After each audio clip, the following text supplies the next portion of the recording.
Hello, in this video I'm gonna show you how to add the app shortcut to the home screen on iPhone 16 Pro and Pro Max. In order to do this, we need to open the Shortcuts app.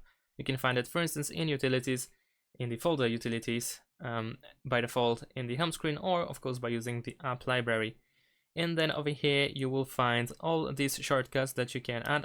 I think these are already added, but we can also go to all shortcuts, and over here we have apps with different shortcuts that we can use. For instance, over here I have Google app, and I can use, for instance, Google voice search. I can tap on it in order to go there, of course. However, if I want to, I can also go back and I can press and hold my finger over here, and then I have the option to add to home screen.